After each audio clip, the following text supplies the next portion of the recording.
Hi, welcome to the Engendering Spirit Education Series. I'm Dr. Sherry Warren, your host, and I'm the UCC's Minister for Women's and Gender Justice.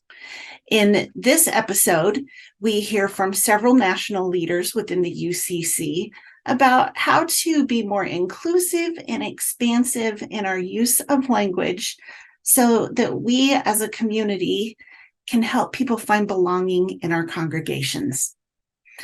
Alongside this video on Frontline Faith, you will find some linked resources so that you can continue to learn. You'll also see that there is a document of discussion questions designed to help you be reflective about this topic. I included what I hope are some helpful words to act as guidelines about our learning in community. Thanks again for joining us. Hi, I'm Dr. Sherry Warren, your host on Engendering Spirit, the UCC podcast about women and gender concerns. I have guests joining me today for our inaugural podcast recording. I'm so excited to welcome the Reverend Dr. Cheryl Lindsay, who is the Minister for Worship and Theology for the United Church of Christ National Ministries, as well as a local church pastor. Reverend Matt Kneebone is the Associate Pastor at Portage United Church of Christ in Portage, Michigan, and is the past president of the Open and Affirming Coalition. One of Mac's gifts is creating inclusive and nonviolent liturgies. I'm really excited to introduce today Reverend Dr. Katrina Roseborough Marsh, joining us in her new role as Executive Director of the Open and Affirming Coalition. She is the first Black female Executive Director in its 51-year history. Joining us soon will be Reverend Amy Johnson, who is the United Church of Christ Minister for Sexuality and Education and Justice. Part of her portfolio and responsibilities are the comprehensive sexuality education program, Our Whole Lives, and its component, Sexuality and Our Faith. Thanks for joining us today in this conversation about inclusive and expansive language. At the end of our conversation, there will be some questions that I hope you find useful in creating your own conversations on this topic. I will also be sharing more resources so that you can stay informed. Welcome, everyone. Thank you. I would first like to start our conversation around how we each came to be part of this conversation, or what we see as our role in this conversation around inclusive and expansive language. I think let's start with you, Cheryl. And may I call you Cheryl? Yes, please. Great, thanks. Sure. My introduction into this topic came from my serving as a resolution chair at the last General Synod in 2021. And as we were presenting a resolution there's a process, and part of that process is an educational intensive that the members of the committee are invited to watch, in this case, because it was virtual Synod, but to participate in that, which gives background over the topic. And in that conversation, the educational intensive, there was some information that was incorrect and harmful. As a result of that was not that was related to the resolution, but it wasn't necessarily central to the resolution, but harm had taken place. It was pre-recorded. We didn't have any opportunity to change the recording before it was going out. Just reviewed it a couple of days before the committee did, and recognized that, or actually really at the same time, for all practical purposes. So we had to do some repair before we could actually begin to do the business of working on the resolution. My partner in that, who'll be joining us in a few minutes, Amy Johnson, who was the national staff member assigned to the resolution, and I had a conversation about how we might do that. So I apologize for what had been produced and what had been shared and the harm that it had done, which led to me also apologizing at the beginning of the time of the presentation of the resolution to General Synod for that information. And it was really just using antiquated language. So it's language that had been used, but that was no longer being used and had really been jettisoned from the community. And so that led to a larger conversation with Tracy Blackman, who asked Amy and I to do some work around educating the national setting and beyond on language around gender, the evolution of it, and just practical ways to stay informed and be mindful of the fact that it's evolving and very expansive. And in order to be inclusive and informing ourselves as we are trying to do this work. So that the national setting would not be producing or having produced for us things that were harmful because basically our homework hadn't been done in the production of it, and there hadn't been an adequate way to review it in a timely fashion. So that's really how I came to this. And as Amy and I had our initial conversations, we started talking about, well, who else could we involve? And since this is not central to my work, but central to Amy's, she really did the gathering of voices, and that's how the conversation has expanded. So that's my story. Thank you for the background on that, Cheryl, because I actually wasn't sure how this group that meets somewhat regularly to have this conversation came to be.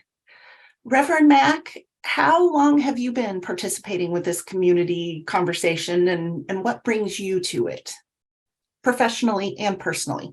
Right. Well, personally, I have been pushing against the gender norms established by what we come to call traditional Christianity for a very long time.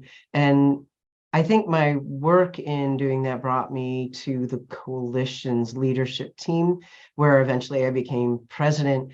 And I'm grateful that I get to continue my work doing webinars on transgender and faith and the language around how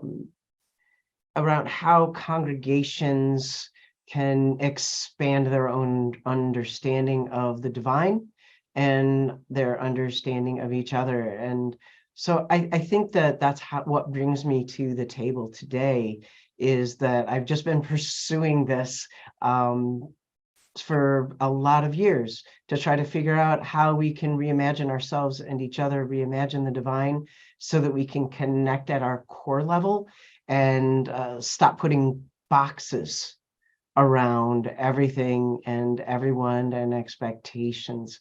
So I'm really excited to be corrected when I do webinars, because I'm older now than I was when I was cutting edge and young, and I still want to be cutting edge as I get older. And so a lot of times I'll be in the middle of a webinar and I'm using that older language that Cheryl was talking about, and either in the chat or an email later, I'll be told we're not doing that anymore.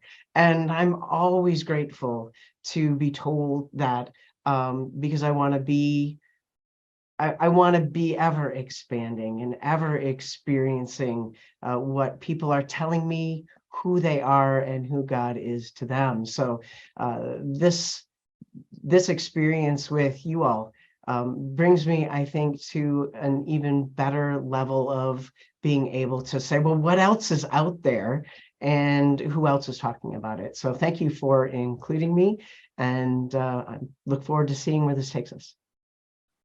Thank you for joining us. I know you have a lot on your plate right now with the new ministry, and I'm so thankful, grateful of your attitude of receiving feedback as a gift so that we can do better. Yeah. I appreciate that. I want to pause for a second before we get back to Katrina and welcome Reverend Amy Johnson, who I mentioned earlier and who is able to join us from the West Coast. Hi, Amy. How's it going?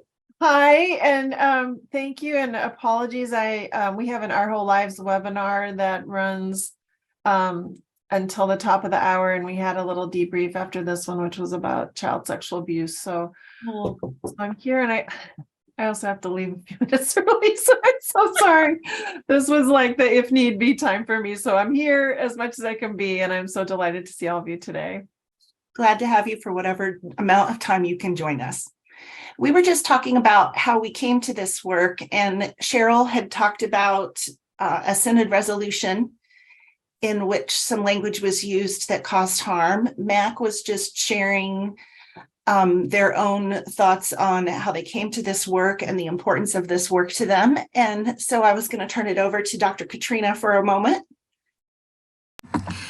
Well, I originally came to this work not actually through my new position, which is what gave me the honor of joining you today, but in the work I do and I've done around counseling, and that's with people with their gender identification, also trying to figure out what fits best for me and what fits best for me in how I know God.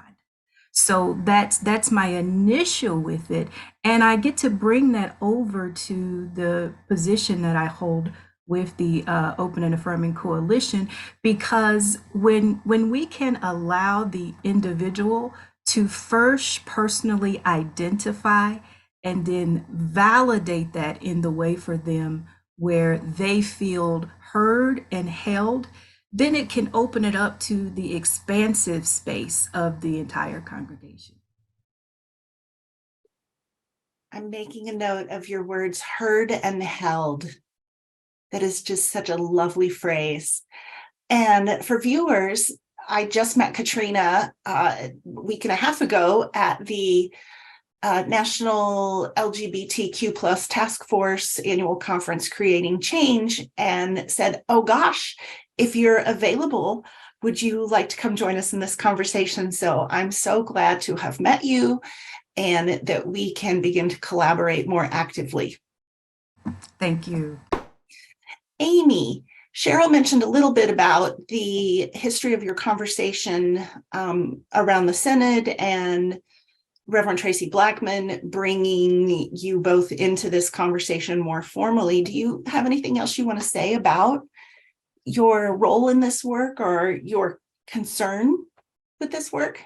Sure. I will say that I think that mostly my history with this as a straight cis het person is mostly around the Our Whole Lives ministry and the sexuality in our faith, and hearing so many stories and being involved with people who have called me and others of us who are in the work of creating those resources to more expansive understandings and language in the resources that we provide, and the vulnerability and willingness and courage for people to share their stories and their identities with me, that has just really touched me and had me, like Katrina said, Dr. Katrina, around of hearing and holding people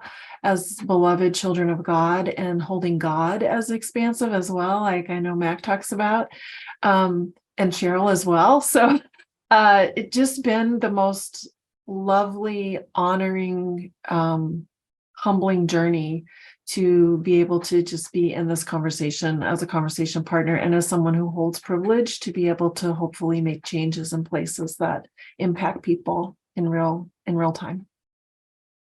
Thanks so much, Amy. And I'm so glad you said something about holding privilege, because that is somewhat how I came to this work.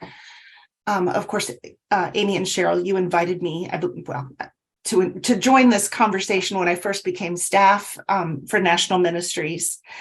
I came to this work before that, though, as a professor of social work. And one of the values of social work is truly respecting and recognizing the inherent worth and upholding the dignity of all people. And to me, that means recognizing who they feel they are and really living into that as we work with folks who we want to live healthy lives that they value. I'm reminded of a story when I was working with a student who I was supervising in the field in their internship placement. We were meeting online because of pandemic, and their field supervisor, after our conversation, said to my student, "What is up with your instructor and the she, her thing behind her name?" And my student said, "Oh, those are her pronouns." And that led into a conversation of, what? Her what? Well, of course, she's a woman. Those are her pronouns. And this was a person who had not been involved in conversations around individual identities, and that we moved from what some people were even calling preferred pronouns to just pronouns. They're just my pronouns. I identify as a woman, and those are the pronouns that I use. And so we worked with students to just be real clear about that conversation. And I'm sure some of our viewers have noticed meetings that they've been in or events that they've been at where people say, "Hi, I'm such and such, and these are my pronouns," or name tags at events that have people's pronouns. I would love to talk a little bit about pronouns and why they are important. You've heard my take on the importance of pronouns. What do you want to add to that conversation? That can be any and all of you. This might actually be a good time for me to interject a little something. Part of how this group of people right here on the Zoom screen came to this conversation is through these ongoing dialogues that we have. And I thought that as the so-called experts, I'm putting air quotes around that for those of you who are listening, as so-called experts around these topics, we don't always agree on everything that we talk about. And we have to sometimes reach a consensus about what kind of things we're going to share. So we don't just willy-nilly say, "Well, I'm going to put this on our website as one of our inclusive resources." We have conversation, we work through challenges around this, and we come together as a collaborative team, knowing that we see the world through different lenses and that we come to this work with different understandings and experiences of the world. So I just would love to hear from any of you. Why are pronouns important? What is this about? Well, I'll start with something again, with like a lens of privilege, and also of, I think, how well-intentioned actions can sometimes cause unintended harm. So one thing that first of all, I want to just acknowledge what you were saying, Sherry, about just saying pronouns rather than preferred pronouns, because people's gender isn't a preference. It is what it is. And so I know a lot of people who, when they hear something like that, and certainly we had done this in our whole lives trainings and facilitator groups, of telling people to please share their pronouns. And someone in a very kind way broached the topic of, sometimes people might not be out everywhere. And so when you ask them to share their pronouns, it might be helpful to couch that in some permission or some asking of, how would you like us to refer to you in this space, so that we're honoring how people feel comfortable being referred to, and also not unintentionally pressuring them to be out or outing them in some other space.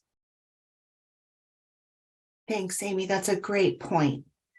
And one that I have heard made by a colleague of ours who runs a camp for LGBTQ plus kids and their friends in Texas that they make name tags. The kids in attendance make name tags after their families have dropped them off and gone, because they might not be out in the same way around their family that they want to be at camp.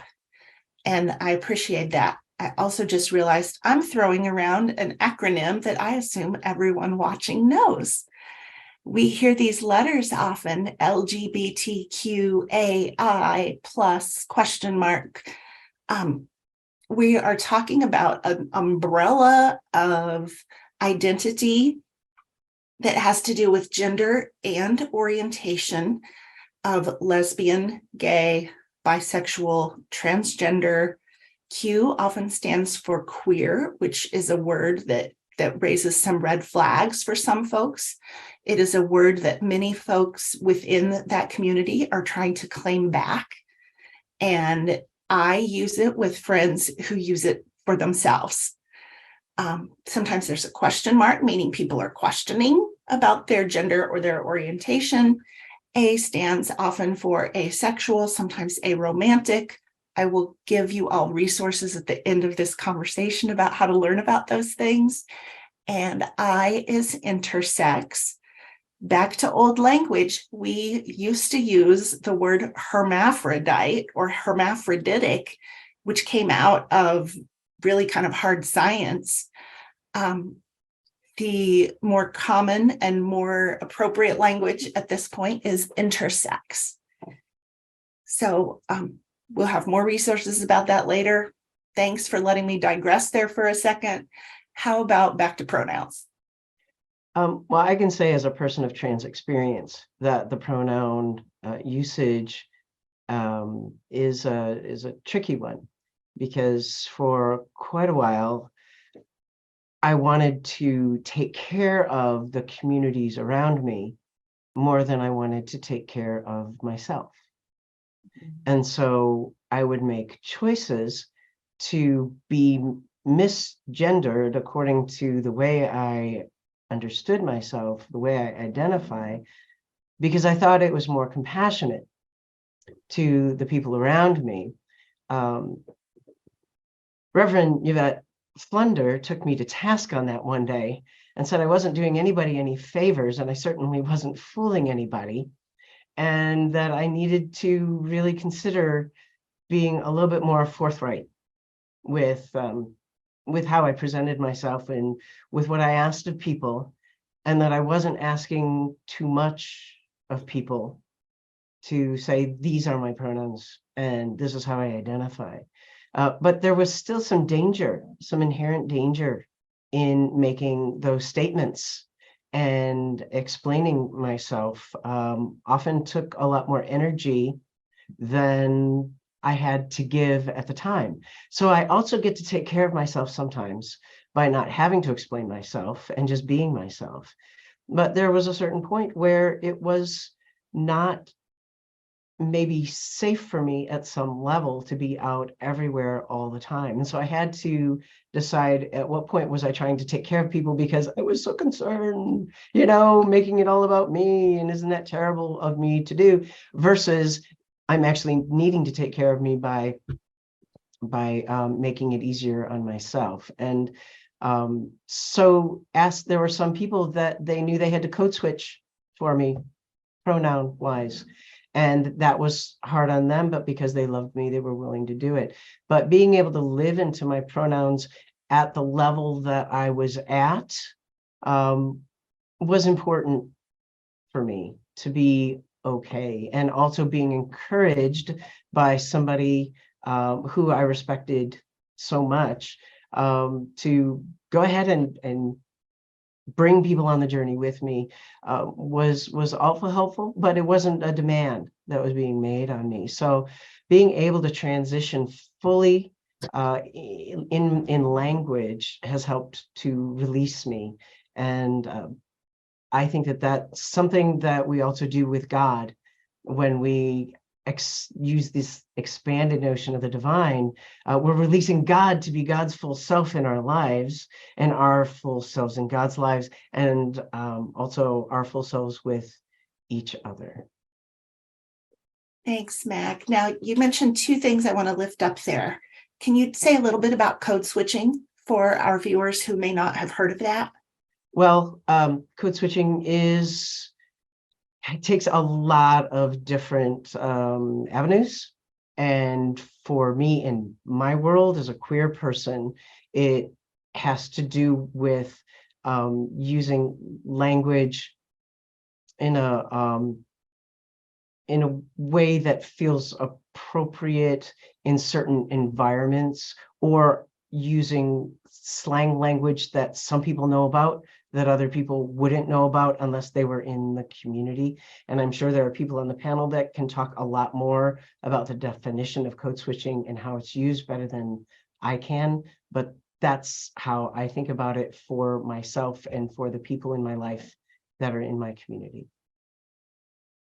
Thanks so much. And rather than pursue that, I'm going to add that as a resource at the end, because I think we could have a whole other podcast about code switching. Sure. And maybe we will after a while. I'm making a note about it. You also brought up Bishop Flunder. Yes. And could you share with our viewers who that person is? Oh, Bishop Flunder is, sorry, I'm blanking now because I'm just seeing her face in my mind, and I adore her. She was on the coalition leadership team with me, with the to represent the Fellowship of Affirming Ministries, and I knew her originally because of the Trans Saints Choir. That was a great encouragement in my life. There's a whole choir of trans people, and they don't say the male voices and the female voices. They talk about the low voices and the high voices, and it was revelatory to me. So serving on the coalition board with Bishop Flunder was a wonderful experience, because I got to meet someone in real life that I held in high regard for the work that she was doing in the world. And also the Fellowship of Affirming Ministries is, I kind of like to think of them as siblings in the faith denominationally. And so there's a lot of compatibility and a lot of overlapping with our work. Thanks so much. I will share the Fellowship of Affirming Ministries as a resource at the end as well. That's something that our viewers might want to know more about. Great. Does anyone else have anything they want to pipe in about pronouns? I'll just say what came up for me with the question is I thought about the name, the first name of your podcast, which is Engendering, and my understanding of what that means in terms of how the point is to, I'm going to say, ignite a particular feeling around something, not just to have the feeling, but to, again, validate an existence of it. So when I think about the importance of pronouns, it's along those lines of, again, validating that there is a complete and total existence of the full person and their personhood, of how they themselves identify their pronoun. Thank you. And I'm so glad you got the name and the sort of double entendre there of to engender, meaning to give rise to, as well as the focus around gender in our lives, and how it affects us and where that intersects with our faith and belief system. Oh, thanks. I'm so excited. Cheryl. Oh, sorry. Yeah, Amy? I know. Go ahead. Go ahead with Cheryl, and then I'll pop in after that. Okay. Well, I just would say that pronouns are an extension of identification, and the importance of people being able to name themselves and be recognized and called by the name of their choosing is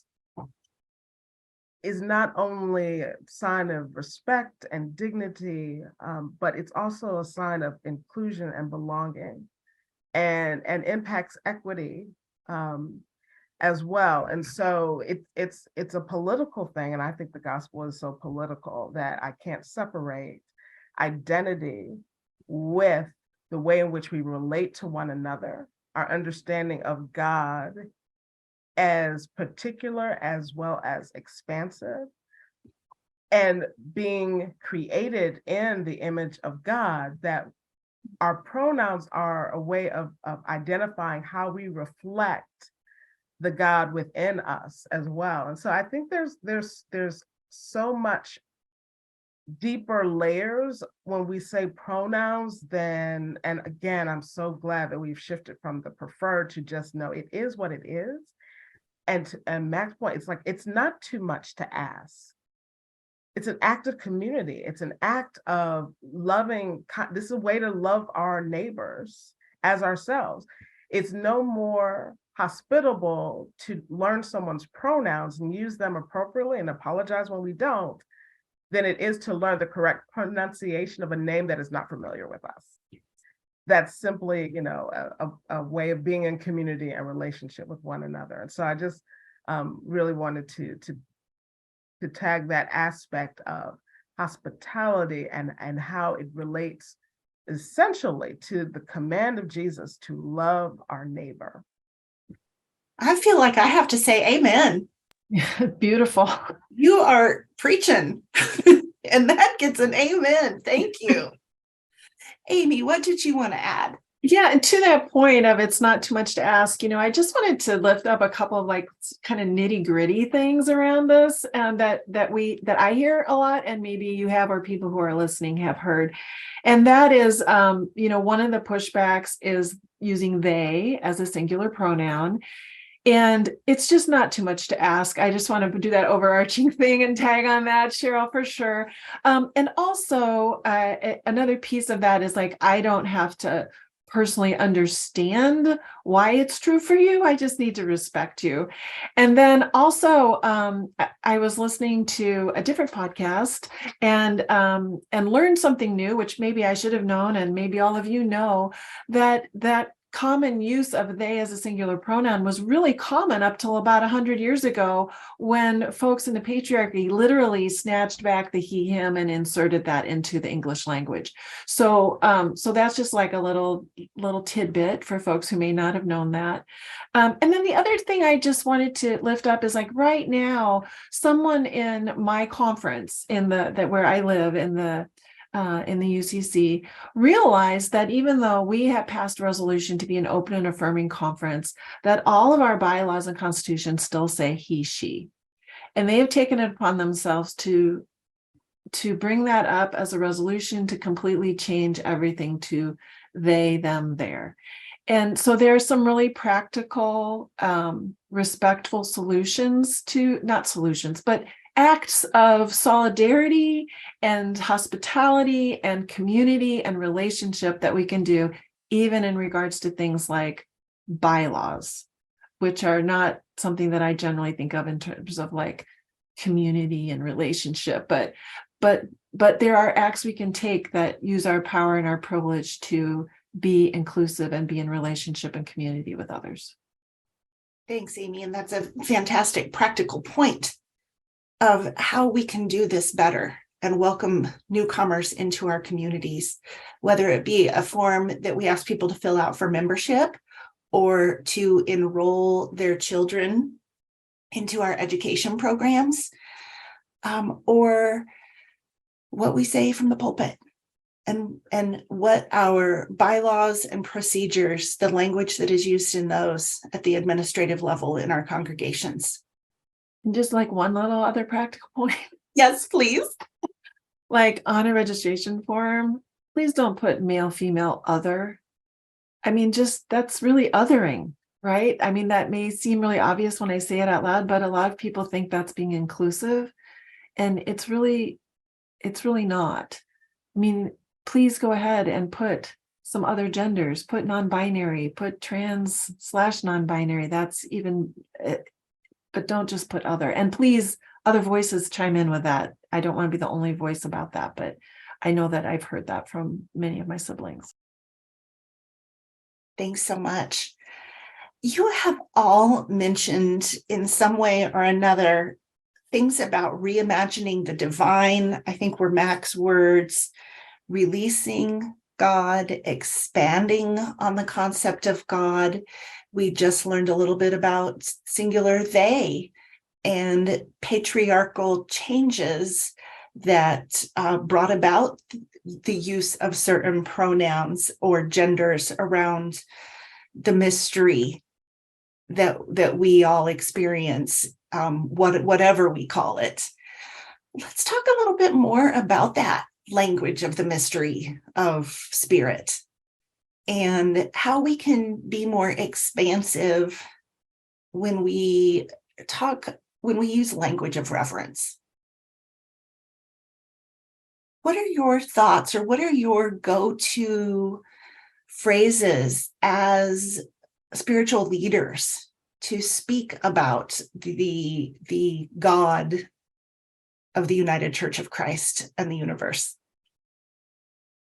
Well, I will say, if we look at the biblical witness, there are so many names of God, and they're often tied to either a sense of honoring God with names that are reverential, including the name that we, most of our current biblical translations translate as Yahweh, but it was unspoken. It was so revered that the people actually wouldn't speak it. And so they'd say El Adonai in place, but people would know that it was standing for this word for God that they would not articulate because of their reverence. So there's the reverential naming of God. There's also the naming of God by God's acts and naming God to remember what God has done, and naming God in terms of characteristic like spirit, wind. And most of the names of God are not related to gender. That has been imposed upon us by a lot of tradition and the writings of church so-called fathers over time. And so that if we go back though to our sort of spiritual roots and spiritual ancestors, and we know that they had a much more expansive view of God and God's identity than our patriarchal society has tried to put God in this box. And I often, for pronouns for God, use either God, the word God as a pronoun, or I use they, them, so that it's the most inclusive, because if God is the source, another name for God, characteristic of God, how we can name God, then God is all the pronouns, not one of the pronouns. And so I think that all of the pronouns are appropriate if they're used expansively, not exclusively, because when we use them exclusively, then that is when we are taking some aspect of God and saying, no, I don't affirm this part of God, not just our siblings in humanity, but I don't affirm this in God. And I think we don't think about it necessarily in those terms, how we limit God by trying to limit the image of God because we only want to see God represented in certain ways. I have such brilliant colleagues. That was just amazing, Cheryl, to talk about that expansiveness and to very delicately talk about the image that we are made in and how that is used for political gain and power. Thank you. I just want to sit with that for a moment.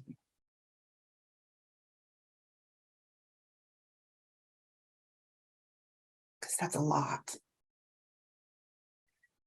Others of you spend some time in the pulpit and certainly leading in faith community. How do you use expansive language for the source? And do you receive pushback sometimes when you use expansive language? Well, I've had some really interesting experiences because I don't preach about using expansive language for God so much. I just do it. Of course. Now, Great. I teach it in the webinar, on behalf of the coalition. We have this webinar, and so we talk about it. And the pushback that I get from sometimes, it has to do with how hard it is and how people aren't ready. And I disagree with all of that. I think it's hard to retrain our patterns of how we define the divine, but we can do it, just like we can retrain ourselves to do many, many things. But as far as the people not being ready, my experience has been when I just do it, when I live into my own experience of the divine and use names like divine beloved or the all that is or holy love. And I just am using those. What happens over the course of years is that when people that are used to me now naming the divine the way I do get into another situation, another environment where the naming of God is very masculinized, they come back to me and they say, that was really icky. I didn't like that. And I didn't even notice that I was becoming more expansive in my understanding of this God that we're trying to be in relationship with. And so it's been very encouraging over the years. Instead of telling people what they shouldn't be doing, instead modeling what my passion is and how in love I am with the divine. That's just a lot more inspiring and encouraging. And then people can take what they want and leave what they don't. And so that's the mystery. The great mystery is another name for the divine. And that in and of itself opens up a world of possibilities to say, the mystery, the all that is the source. It gets to the core of why we're gathering and why we're people of faith. That's fantastic, Mac. And you just reminded me, you said people get ready. And that song, that Curtis Mayfield song, made famous by the Impressions, jumped into my head and I had to look it up. People get ready. There's a train a-coming. You don't need no baggage. Just get on board. All you need is faith to hear the diesels humming. Don't need no ticket. You just thank the Lord. Such a great civil rights song. Thank you for that, Mac. Yeah, and I just want to tag that it's not too much to ask people to get ready and to think of God more expansively. And my answer to your question, Sherry, has to do with I'm recently ordained. So I went through the process and I got myself stressed about writing my ordination paper because it has to be read by and basically approved by this, committee on ministry. And I have a wonderful, beautiful, willing to look at things in new ways committee on ministry. I want to say that up front. And I was worried because there's this list of things that you're supposed to address in your ordination paper. And I was thinking, how am I going to address this? Because I felt like I was boxing God in, right? And God bless my spiritual director who said, Amy, I wonder how it would be for you if you just wrote your paper. And so I did. And then I felt that, well, you're talking about, Mac, that I am in love with this. I'm in love with this, and I could let it flow and shine and be expansive. And then I still got the pushback from the committee in a beautiful, loving way. And they were very amenable to how I responded. But they said, why is it that you are referring to God as all genders and spirit as she? And so, I mean, for one thing, it's biblical. So there's that. And Cheryl's nodding. Our great theologian on this call is nodding. So there's that. In Hebrew and Greek, spirit is feminine. Just saying. It just is. She is. And so having that, being able to speak about that.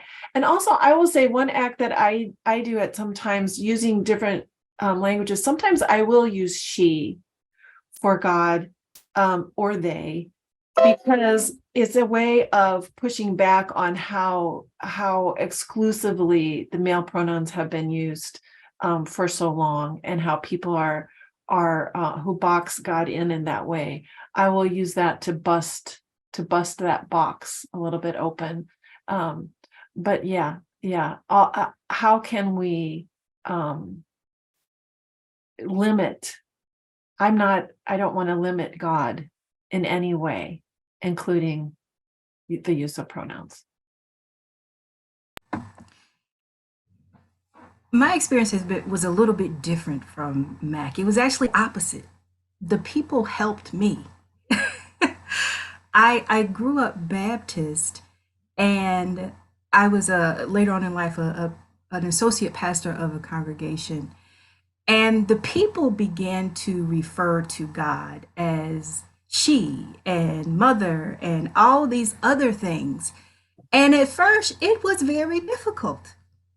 It was difficult because I had to, and it made me have to really think about, well, if as Cheryl said, if you go back and you start really doing some studying, you can see that historically they're not incorrect.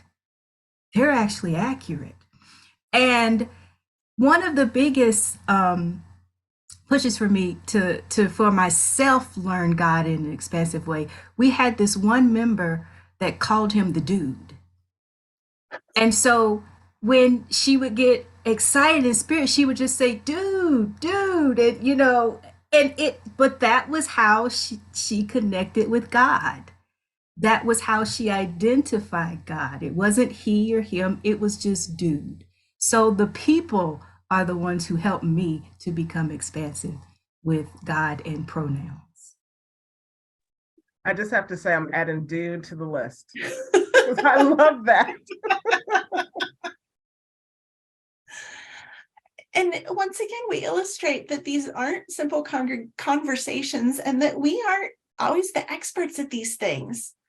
That sometimes we are the leaders, and sometimes we are the leaders within the group, and sometimes we're the leaders at the back or the followers.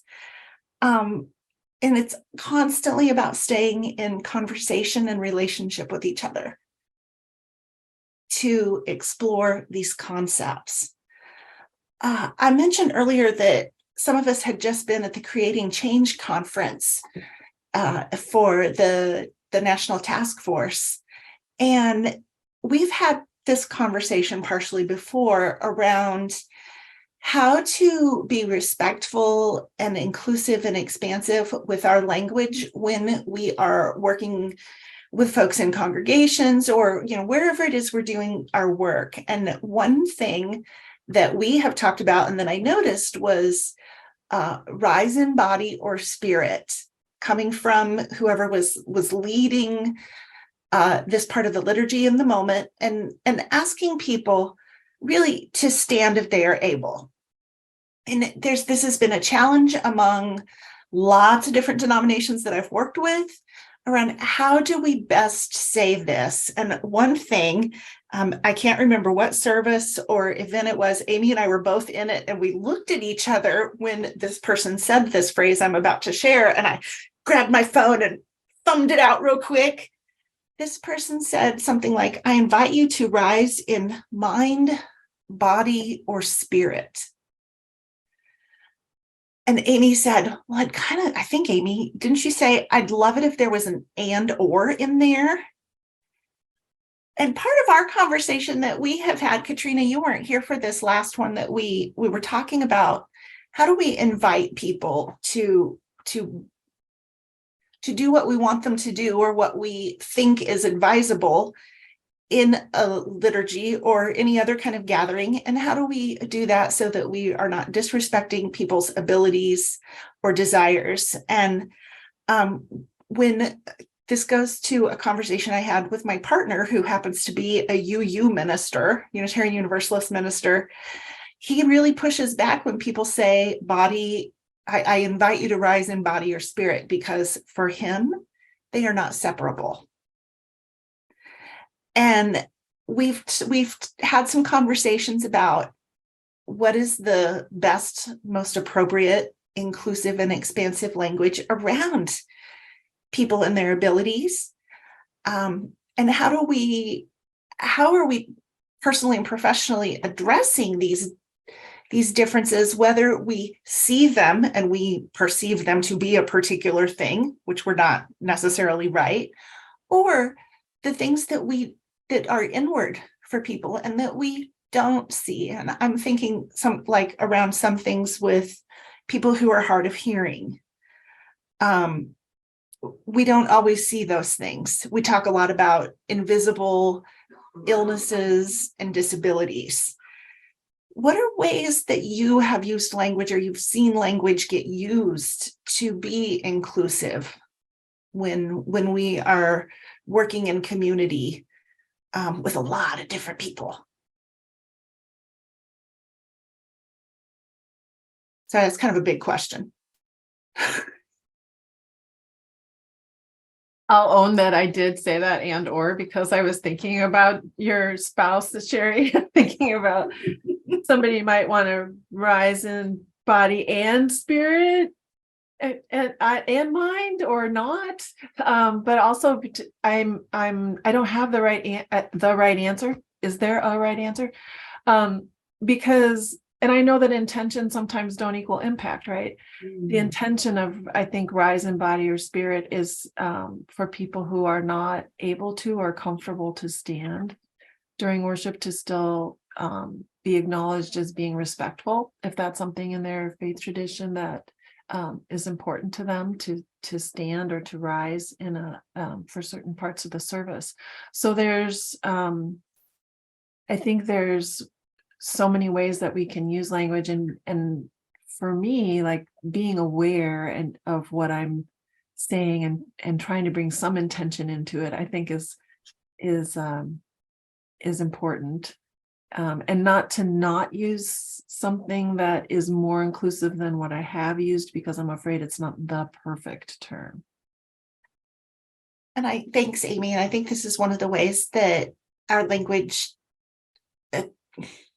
falls short. And there might be ways in other languages besides English to do this better and more inclusively and respectfully. I don't know. I think of German because they seem to have a word for everything. Other thoughts on this? Oh, please. Yes, Cheryl. Well, I think sometimes, and I love metaphors, but I think sometimes our use of metaphors can do this damage that we're talking about, where we associate different aspects or characteristics with positive or negative connotations, or with particular genders or communities. And we assign the metaphor, and we use the metaphor without thinking about who is included or not included. So, I talk a lot about the way that in our culture, contemporary culture, dark has become synonymous with evil, even though there is wonderful beauty and awe and blessings that come out of dark things and places and different things. I think the same thing can happen when we talk about gender and attributions associated with that.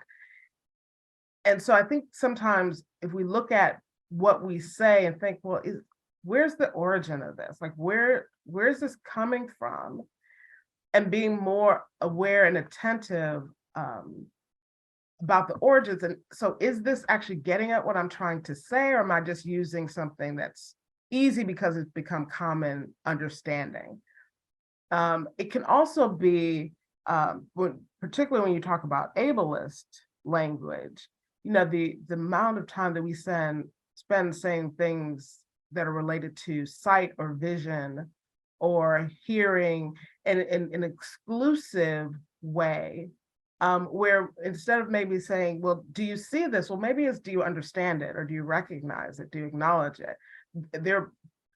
We do have a lot of words in the English language, and the thesaurus is our friend. And so when we think about these things, and none of us is going to be perfect, and there are times when that language may be appropriate, but if we make the effort, I'm going back to the effort is worth the impact and the results. If we make the effort and it becomes sort of our natural way after the awkwardness of adjusting to it, then we become attuned so that even if, okay, well, really vision is the best word here, but maybe I can contextualize in such a way that I'm letting people know that it's more than that. Even if you don't actually have sight, that you are still included in this, even if it is actually saying that.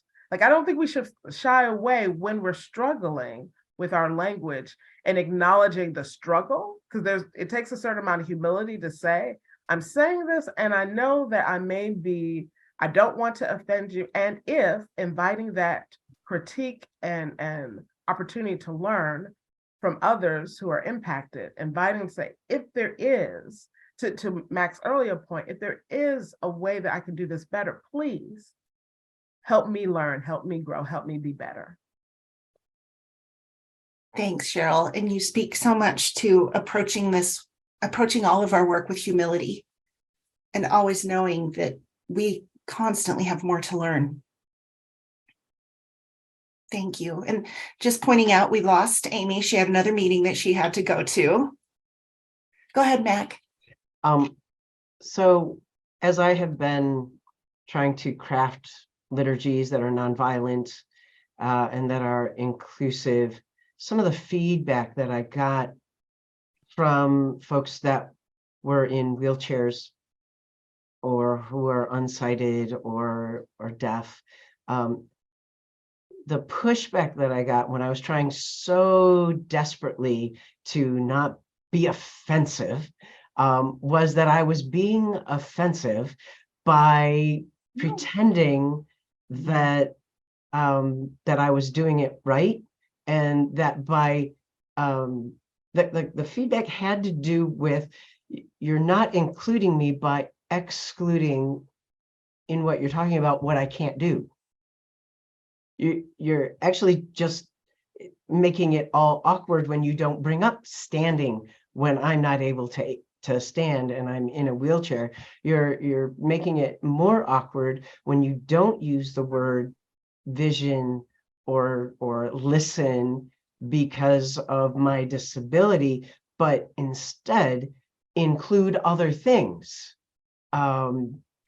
So it's a both and instead of an either or, and that challenged me a lot. And I still don't think that I do it entirely right, but I'm, always trying to scratch at that a little bit more to figure out what I'm not getting at. But that pushback of you're actually making it more awkward for me by pretending like I don't like by excluding yourself, you're not including me, was really, really helpful. And, also knowing that no subculture, so to speak, is homogeneous. So people within all of these groups of people, all of these communities are going to have differences of opinion, and maybe even, dare I say, arguments. And we might even have arguments amongst ourselves about this kind of thing. But those were really good pieces of feedback for me in those times, and continue to inform me stretching myself. Thanks for sharing that, Mac. That's powerful learning. Well, friends, I know you have very full lives and other things to do, so I want to start wrapping us up here. But I don't want to cut anyone off who has something that you feel you really want to say and get said. as part of this conversation. Okay, everybody looks like you're pretty satisfied that you've said what you felt compelled to say. I think that this is an obvious question. But I think that there's probably going to be a variety of answers around this. Why is this conversation important? Why do we choose to try to use inclusive and expansive language in our justice-focused work and in our communities?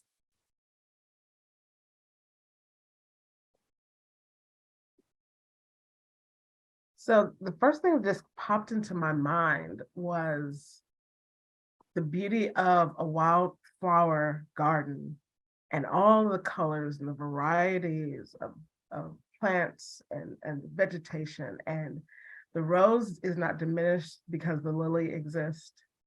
And the tulip, and going on and on and on. And it's just, it glorifies God, because that's what it's designed to do and created to do. And our diversity is also designed to glorify God. It's not an aberration. None of this is an aberration. It's part of God's plan. And it's part of the beauty of God's creation. And when we shy away from it, we are dishonoring the divine and the creator. But when we embrace it in our congregational settings and in all of our interactions, then we truly, I think, are following in the way that God has created us to go and to be. And we are demonstrating what it is on earth as it is in heaven.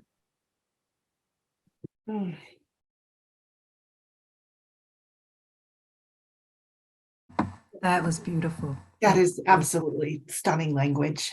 Yeah. And what comes up for me is just very simple of why it's important, which is the respect, honor, and validation of the sacred humanity that we are. Yeah, that too.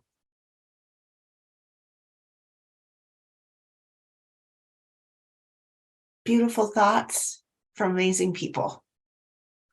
I am so blessed to get to call you my colleagues. Thank you, friends, for being with us today. I want to again thank Reverend Mack and Dr. Katrina and Reverend Dr. Cheryl. I'm sorry, Reverend Dr. Katrina and Reverend Dr. Cheryl and Reverend Amy for joining us today. And I thank you all. I'm going to bring this conversation to a close and going to add on some questions here in a little bit that should help guide some conversation to you to have in your home communities or with your families or with yourselves to carry on considering and reflecting upon what does it mean to have an expansive God and to truly embrace the diversity of this amazing spinning rock that we all share and beyond. So thank you, my friends. Have a beautiful afternoon, and I will share with you when I get this all put together, which hopefully won't take too terribly long. But gosh, what a rich conversation. You are all amazing and beautiful. Thank you for the invitation. This was wonderful. Thank you all. Yeah, thank you, Yes. everyone. Thank you. Thank you. I'm for just, the my opportunity. heart is bursting. I appreciate you all in so many ways. Thank you.